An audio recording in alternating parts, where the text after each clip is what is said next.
Breaking news. CM Chandrababu TDP ఎమ్మెల్యేలకు మంత్రులకు serious warning ఇచ్చారు. మంత్రుల పనితీరు మార్చుకోవాలని, ఎమ్మెల్యేలు నోరు అదుపులో పెట్టుకోవాలని, మహిళల వ్యవహారంలో చిక్కుకున్న ఎమ్మెల్యేలపై కఠిన చర్యలు తీసుకుంటానని హెచ్చరించారు. అయితే కూటమి అధికారంలోకి వచ్చాక కొందరు ఎమ్మెల్యేలు, మంత్రుల తీరు వివాదాస్పదంగా ఉంటూ వస్తుంది. అవినీతి, అక్రమాలు, అరాచకాలు, వివాదాస్పద వ్యాఖ్యలు, చేష్టలతో ఎవరో ఒకరు నిత్యం వార్తలు నిలుస్తూనే ఉన్నారు. దీంతో ప్రభుత్వంపై తీవ్ర విమర్శలు వెలువెత్తుతూ ఉన్నాయి. ఈ క్రమంలో పదే పదే ఆయన హెచ్చరిస్తూ వస్తూ ఉన్నారు. తాజాగా కేబినెట్ భేటీలో మునుపెన్నడూ లేని రీతిలో అరుదైన చర్చ జరిగింది. మంత్రులు, ఎమ్మెల్యేల దందాలపై సీఎం చంద్రబాబు మంత్రులతో చర్చించారు.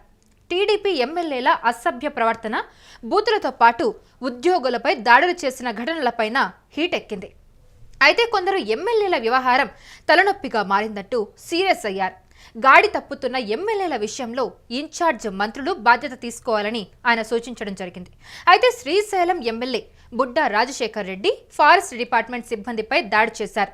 దీనికి సంబంధించి కూడా చంద్రబాబు నాయుడు ఫైర్ అయినట్టుగా కూడా మనకు తెలుస్తోంది. Amudalavalasa MLA Koona Ravikumar KGBV principal సౌమ్యపై వేధింపులకు దిగగా ఆమె ఆత్మహత్యకు పాల్పడింది. కేజీబీవీ పొందూరులో ప్రిన్సిపల్గా పనిచేస్తున్నాను. ఈ మధ్యన నా పైన మానసికంగా, శారీరకంగా చాలా వేధింపులు అయితే రాజకీయ నాయకులు చేస్తున్నారు. దానికి అధికారులందరూ కూడా ఒత్తాస పలికి నా పైన ఎలాంటి కంప్లైంట్స్ లేకపోయినా సరే లేనిపోని అభియోగాలన్నీ ఆరోపించి దానిపైన ప్రాపర్ ఎంక్వైరీ జరగకుండానే నన్ను కంచిలికి ట్రాన్స్ఫర్ చేశారు. నేనైతే కంచిలి కేజీబీవీకి వెళ్ళనండి. ఎందుకంటే నేను అధికారులకు అదే కోరుకుంటున్నాను. నా పైన ట్రాన్స్పరెంట్గా విచారణ జరిపించండి, అందులో నిరూపణ అయిన తర్వాత మాత్రమే నేను వెళ్తానని చెప్పడం జరిగింది.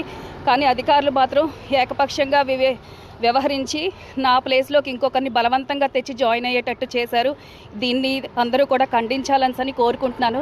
ఒక దళిత మహిళ పైన ఇంత అన్యాయము, ఇంత దారుణమైన హెరాస్మెంట్ని ప్రపంచంలో ఇదే మొదటిసారి జరుగుతుందేమో. ఇప్పుడు కూడా స్కూల్కి ఎమ్మెల్యే గారు ఒక ఇద్దరు మనుషుల్ని పంపించి బెదిరించి మా యొక్క టీచింగ్, నాన్ టీచింగ్ వాళ్ళతో బలవంతంగా సంతకాలు పెట్టించడం జరిగింది. అందరూ మహిళా సిబ్బంది మాత్రమే కేజీబీలో ఉండడంతో ప్రతి ఒక్కరూ కూడా రాజకీయ నాయకులకు భయపడిపోయే పరిస్థితి వచ్చింది. దీనికి నా తరపున అందరూ కూడా ఉండి నాకు న్యాయం జరగాల్సిందిగా గవర్నమెంట్ని నేను కోరుకుంటున్నాను. నేను ఎస్సీ ఎస్టీ కమిషన్కి మరియు ఉమెన్ కమిషన్కి మరియు హ్యూమన్ రైట్స్కి కూడా నేను కంప్లైంట్స్ పెట్టడం జరిగింది. ఎడ్యుకేషన్ మినిస్టర్ గారికి, సీఎం గారికి, డిప్యూటీ సీఎం గారికి కూడా నా పైన జరుగుతున్న ఈ అన్యాయానికి నేను వాళ్ళకి కంప్లైంట్ రూపంలో తెలియజేయడం జరిగింది. స్థానిక కలెక్టర్ గారికి కూడా నేను విషయం చెప్పడం జరిగింది.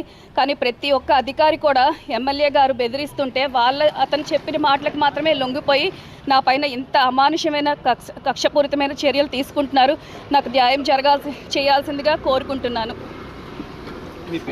నా పేరు సౌమ్య, కేజీబీవీ పొందూరులో ప్రిన్సిపల్గా చేస్తున్నాను. నేను జెన్యూన్గా రెగ్యులర్ ట్రాన్స్ఫర్స్లో వచ్చాను. అక్కడి నుంచి నన్ను కదపాలి అన్న కక్ష కట్టి ఎమ్మెల్యే గారు ఇదంతా చేస్తున్నారు. అనంతపురం అర్బన్ ఎమ్మెల్యే దగ్గుపాటి వెంకటేశ్వర ప్రసాద్ నటుడు జూనియర్ ఎన్టీఆర్ను దూషించిన ఆడియో క్లిప్ ఒకటి విపరీతంగా వైరల్ అయింది. దీంతో జూనియర్ ఫ్యాన్స్ టీడీపీపై ఆగ్రహంతో రగిలిపోతూ ఉన్నారు.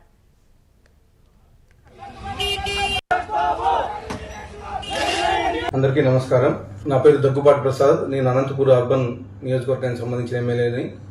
జూనియర్ ఎన్టీఆర్ని దుర్భాషలాడుతూ నేను తిట్టానని చెప్పేసి మీడియా మిత్రుడు నాకు వీడియో పెట్టడం జరిగింది. గత 10-15 రోజుల నుంచి అనంతపురం అర్బన్ రాజకీయాల్లో ఏం జరుగుతుందో అందరికీ తెలుసు.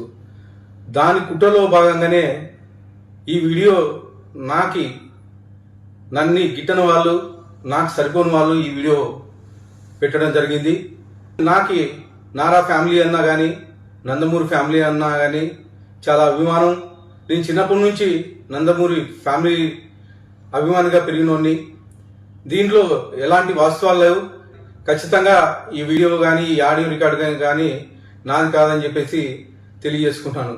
ముఖ్యంగా మా అనంతపురం లోకల్ రాజకీయాల్లో భాగంగా ఈ వీడియో సరిపడిన వాళ్ళు పెట్టడం జరిగింది. ఖచ్చితంగా ఇప్పుడు నేను ఎస్పీ గారికి కానీ కంప్లైంట్ చేయడం జరిగింది. దీని మీద గట్టి చర్యలు తీసుకోవాలని చెప్పేసి ఎస్పీ గారిని కోరడం జరిగింది. సదా ఎవరైనా ఎన్టీఆర్ అభిమానులు బాధపడి ఉంటే వాళ్ళని నా తరఫున నేను క్షమాపణలు అడుగుతున్నాను. దేనికంటే ఈ వీడియో నాకు సంబంధించి కాదు, నా పేరు ప్రస్తావించారు కాబట్టి నేను ఈ క్షమాపణగా కోరడం జరుగుతుందని చెప్పేసి వీళ్ళు మాత్రమే కాదు, గుంటూరు ఈస్ట్ ఎమ్మెల్యే నజీర్ వ్యవహారంలో వేధింపులు భరించలేక టీడీపీకి చెందిన ఒక మహిళా కార్యకర్త ఆత్మహత్యకు ప్రయత్నించారు. కొలికపూడి శ్రీనివాస్, బండారు శ్రావణి ఇలా మరికొందరు ఫస్ట్ టైం ఎమ్మెల్యేల వ్యవహారం కూడా పార్టీలో తీవ్ర చర్చనీయాంశంగా మారుతుంది. అయితే ఈ క్రమంలో ఇష్టం వచ్చినట్లు ప్రవర్తిస్తే ఉపేక్షించేది లేదని గట్టి వార్నింగ్ ఇచ్చారు. అధికార ఎమ్మెల్యేలే అడ్డగోలుగా వ్యవహరిస్తే ఎవరు బాధ్యత వహిస్తారంటూ నిలదీశారు. మీ వల్ల ప్రభుత్వానికి చెడ్డ పేరు వస్తుందన్న సీఎం, తప్పు చేసింది ఎవరైనా సరే ఇక మీదట చట్టపరమైన చర్యలు తప్పవని హెచ్చరించినట్టు తెలుస్తోంది. రౌడీ షీటర్ శ్రీకాంత్ పేరోల్ వ్యవహారంలో తలదూర్చిన గూడూరు ఎమ్మెల్యే పాషం సునీల్ కుమార్ కూడా ఆయన సీరియస్ అవ్వడం జరిగింది. అయితే అదే సమయంలో మంత్రుల పనితీరుపై అధికారుల నుంచి నివేదిక తెప్పించుకున్న సీఎం చంద్రబాబు వాళ్లపైన ఆగ్రహం వ్యక్తం చేశారు. మంత్రులు ఫైల్స్ క్లియరెన్స్ లో వెనుకపడ్డారని అధికారులు తేల్చారు. దీంతో ఒక్కో ఫైల్ కు సరాసరి ఒక్కో మంత్రి ఎంత టైం తీసుకున్నారో వివరించాలని చంద్రబాబు తీవ్ర అసహనం వ్యక్తం చేశారు. ఇకనైనా ఈ పరిస్థితి మారాలి, నిర్ణీత సమయంలో ఫైల్స్ క్లియర్ కావాలంటూ హెచ్చరించడం తెలుస్తుంది.